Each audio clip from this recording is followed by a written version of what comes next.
आज हम जिंदगी की सबसे छोटी, सबसे बुनियादी इकाई को समझने की कोशिश करने वाली हैं।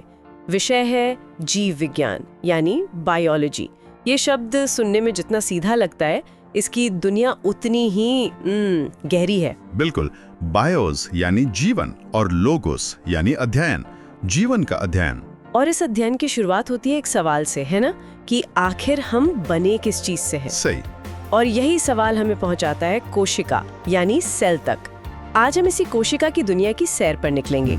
इसे एक किताब की तरह पढ़ने के बजाय ऐसा सोचते हैं हम एक बहुत छोटे, बहुत व्यस्त शहर में घूम रहे हैं। एक ऐसा शहर जो हमारे शरीर में खरबों की संख्या में है और हर शहर अपनी कहानी कह रहा है। तो चलिए इस माइक्रोस्कोपिक शहर के दरवाजे खोलते हैं। एक शहर की खोज, ये बढ़िया है। तो इस शहर को सबसे पहले देखा किसने था? कहानी शुरू होती है 1665 से। रॉबर्ट हुक नाम के एक वैज्ञानिक थे। हाँ, रॉबर्ट हुक। उन्होंने कॉर्क के एक पतले से टुकड़े को अपने बनाए माइक्रोस्कोप के नीचे रखा और उन्हें दिखे मधुमक्खी के छत्ते जैसे छोटे छोटे खाली कमरे। उन्होंने ही उन्हें सेल नाम दिया। अच्छा, तो उन्होंने सिर्फ खाली कमरे देखे, मतलब? बिल्कुल। उन्होंने जो देखा था वो असल में मृत कोशिकाएं थीं। शहर की खाली दीवारें एक तरह से। तो फिर जिंदा शहर किसने देखा? असली जीता जागता शहर देखने का श्रेय जाता है एंटनी वॉन ल्यूवेनहॉक को। करीब 9 साल बाद 1674 में उन्होंने पानी की एक बूंद में बैक्टीरिया और दूसरी जीवित कोशिकाओं को चलते फिरते देखा। वो शायद पहले इंसान थे जिन्होंने उस अनदेखी दुनिया की हलचल को अपनी आंखों से देखा था। तो एक ने शहर की दीवारें खोजी और दूसरे ने उसके अंदर के नागरिक। इन खोजों के बाद क्या वैज्ञानिकों ने कोई नियम बनाया, मतलब कोई शहर का संविदा जैसा कुछ?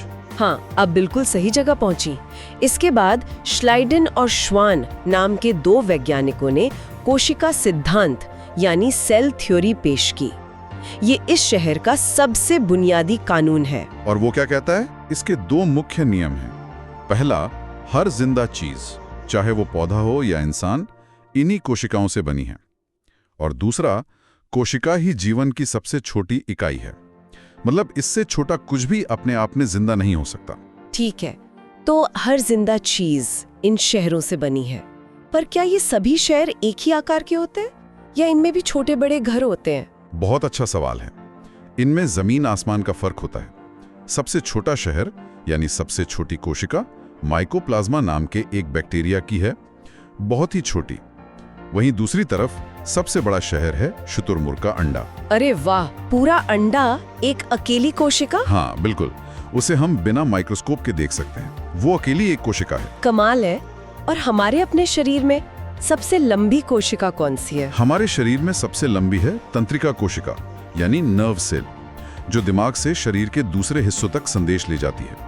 कुछ तो 1 मीटर से भी ज्यादा लंबी हो सकती है। 1 मीटर? हाँ, लेकिन यहाँ एक बहुत दिलचस्प बात है। इन तंत्रिका कोशिकाओं में एक कमी है। ये बढ़कर अपनी संख्या नहीं बढ़ा सकती। 1 मिनट, मतलब अगर दिमाग की ये कोशिकाएं मर गईं तो नई नहीं बनेंगी क्या? इसीलिए सिर की चोट इतनी? बिल्कुल, इसीलिए वो इतनी खतरनाक होती हैं, क्योंकि वहां मरम्मत का काम लगभग नामुमकिन है। समझ गए। दूसरी तरफ हमारे शरीर में एक अंग है जो इसका ठीक उल्टा है, लिवर यानी यकृत।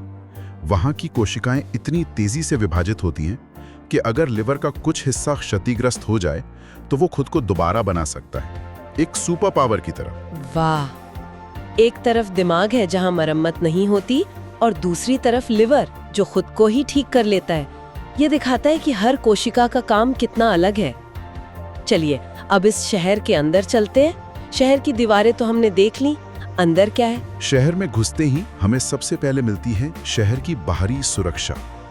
पौधों, बैक्टीरिया और फंगस में एक मजबूत बाहरी दीवार होती है जिसे कोशिका भित्ति या सेल वॉल कहते हैं। सेल वॉल, ये सीमेंट की दीवार जैसी? हाँ, एक तरह से। ये शहर को बाहरी खतरों से बचाती है। ये अलग अलग चीजों से बनी होती है, जैसे पौधों में सेल्यूलोज से। और हम जैसे जानवरों में, हमारे सेल्स में तो ये दीवार नहीं होती। सही कहा। हमारे सेल्स में एक पतली लचीली झिल्ली होती है, कोशिका झिल्ली या सेल मेम्ब्रेन। इसे आप शहर का वो सिक्योरिटी गेट समझिए जहां गार्ड तैनात हैं। अच्छा, सिक्योरिटी गेट। हाँ, क्योंकि ये हर किसी को अंदर बाहर नहीं आने देती। ये चुन चुनकर जरूरी चीजों को ही आने जाने की इजाजत देती है। इसीलिए इसे अर्धपारगम्य या सेमी परमिएबल कहते हैं। ठीक है, तो हम सिक्योरिटी गेट से अंदर आ गए। अब इस शहर को चलाने के लिए बिजली कहाँ से आती है? कोई पावर प्लांट तो होगा? जरूर है, और शहर का पावर प्लांट है माइटोकॉन्ड्रिया। माइटोकॉन्ड्रिया, ये नाम तो बहुत सुना है। यहीं पर क्रेब्स चक्र नाम की एक प्रक्रिया से खाना और ऑक्सीजन जलाकर एटीपी बनाई जाती है। एटीपी मतलब एनर्जी? हाँ, एटीपी को आप शहर की एनर्जी करेंसी या रिचार्जेबल बैटरी समझ सकती हैं। शहर में कोई भी काम करना हो उसके लिए एटीपी ही खर्च होती है। इसीलिए माइटोकॉन्ड्रिया को कोशिका का पावर हाउस कहते हैं। तो पावर आ गई, अब शहर में कुछ काम धंधा भी तो होता होगा, कोई फैक्ट्री, कोई इंडस्ट्री? बिल्कुल, शहर का पूरा इंडस्ट्रियल एरिया है एंडोप्लाज्मिक रेटिकुलम या ईआर। ईआर? हाँ, ये नलियों का एक जाल है जो पूरे शहर में फैला है। ये शहर का आंतरिक कंकाल भी है जो उसे एक ढांचा देता है। इसके दो हिस्से हैं, एक है स्मूथ ईआर जहां फैट और कार्बोहाइड्रेट बनते हैं, और दूसरा हिस्सा? दूसरा है रफ ईआर। उसकी सतह खुरदरी होती है क्योंकि उस पर छोटी छोटी दानेदार मशीनें चिपकी होती हैं। इन मशीनों को कहते हैं राइबोसोम। राइबोसोम? और ये राइबोसोम है शहर की प्रोटीन फैक्ट्री। शरीर को बनाने और चलाने के लिए जितने भी तरह के प्रोटीन चाहिए वो सब यहीं बनते हैं। ये कोशिका का सबसे छोटा लेकिन सबसे जरूरी अंग है। इसका क्या होता है? ये अपनी सही जगह पर कैसे पहुंचता है? यहाँ आता है शहर का पोस्ट ऑफिस या courier service, Golgi body. Golgi body? Ribosome में बने प्रोटीन को ईआर से गोल्जी बॉडी में भेजा जाता है। यहाँ उनकी जांच होती है, उन्हें पैक किया जाता है और उन पर एड्रेस लेबल लगाया जाता है ताकि वो शहर के अंदर या बाहर अपनी सही मंजिल तक पहुंच सकें। ये तो एक पूरी सप्लाई चेन बन गई। शहर में बिजली बन रही है, सामान बन रहा है, पैक होकर भेजा जा रहा है, पर इस सब काम में कचरा भी तो निकलता होगा। उस कचरे का क्या होता है? बहुत जरूरी सवाल। शहर का सफाई विभाग है लाइसोसोम। लाइसोसोम? ये एक थैली है जिसके अंदर बहुत शक्तिशाली पाचक एंजाइम भरे होते हैं। जब भी कोई अंग पुराना या खराब हो जाता है या कोई बाहरी बैक्टीरिया घुसाता है तो लाइसोसोम उसे अपने अंदर लेकर पचा डालता है। इसका क्या मतलब हुआ? इसका मतलब है कि अगर कोशिका बहुत ज्यादा संक्रमित हो जाए या कैंसर जैसी स्थिति में खतरनाक बन जाए तो लाइसोसोम खुद फट जाता है और अपने एंजाइमों से पूरी कोशिका को ही नष्ट कर देता है। अरे, मतलब शहर को बचाने के लिए एक तरह का आत्म बलिदान। बिल्कुल, इसीलिए इसका एक दिलचस्प अपवाद है। हमारी लाल रक्त कोशिकाओं यानी आरबीसी में लाइसोसोम नहीं होता, इसलिए जब वो मरती हैं तो उन्हें स्प्लीन या प्लीहा में जाकर नष्ट होना पड़ता है, जिसे आरबीसी का कब्रिस्तान कहते हैं। ये तो कमाल का सिस्टम है। तो अब तक हमने शहर की दीवारें, power plant, factory, post office और सफाई विभाग देख लिया, लेकिन इस पूरे शहर को चला कौन रहा है? कोई मेयर, कोई सिटी हॉल? बिल्कुल, शहर का कंट्रोल सेंटर, उसका सिटी हॉल या मस्तिष्क है केंद्रक यानी न्यूक्लियस। इसकी खोज रॉबर्ट ब्राउन ने की थी। शहर में क्या बनेगा, कब बनेगा, शहर कब विभाजित होगा, ये सारे फैसले यहीं से लिए जाते हैं। अंदर क्या है? वो कौन सी चीज है जिसमें शहर के सारे निर्देश लिखे हुए हैं? सिटी हॉल के अंदर है शहर का सबसे कीमती खजाना, उसकी ब्लूप्रिंट लाइब्रेरी। इस लाइब्रेरी में धागे जैसी संरचनाएं होती हैं जिन्हें क्रोमेटिन कहते हैं। जब शहर को विभाजित होना होता है तो ये धागे कसकर मोटे हो जाते हैं और गुणसूत्र यानी क्रोमोसोम्स का रूप ले लेते हैं। क्रोमोसोम्स? हाँ, और इन्हीं गुणसूत्रों में होता है डीएनए, जीवन की पूरी निर्देश पुस्तिका। डीएनए, हम अक्सर ये नाम सुनते हैं, तो ये गुणसूत्र और डीएनए ये एक ही चीज है? आप कह सकती हैं कि डीएनए वो धागा है जिससे गुणसूत्र की पूरी किताब बुनी गई है, और इस धागे पर मोती की तरह जीन लगे होते हैं। जीन डीएनए का वो छोटा सा हिस्सा है जिसमें किसी एक काम का निर्देश लिखा होता है, जैसे आंखों का रंग क्या होगा या बालों का आकार कैसा होगा। यही जीन माता पिता से बच्चों में जाते हैं। तो मतलब जीवन की सारी जानकारी डीएनए के एक धागे में बंद है। इसकी बनावट कैसी होती है? इसकी बनावट एक घुमावदार सीढ़ी जैसी होती है जिसे डबल हेलिक्स कहते हैं। इस मॉडल को वॉटसन और क्रिक ने मशहूर किया था। इस सीढ़ी के दो डंडे हैं और बीच में 4 तरह के पायदान हैं, ए, जी, सी और टी। नियम यह है कि ए हमेशा टी से जुड़ता है और जी हमेशा सी से। इन्हीं 4 अक्षरों के क्रम में जीवन का पूरा कोड लिखा है। लेकिन एक सवाल है, आपने कहा कि डीएनए यानी ब्लूप्रिंट केंद्रक के अंदर बंद रहता है और प्रोटीन बनाने की फैक्ट्री राइबोसोम वो बाहर है, तो फैक्ट्री तक निर्देश कैसे पहुंचता है? बेहतरीन सवाल। नहीं, मास्टर ब्लूप्रिंट को कभी भी सिटी हॉल से बाहर नहीं जाने दिया जाता। वो बहुत कीमती है।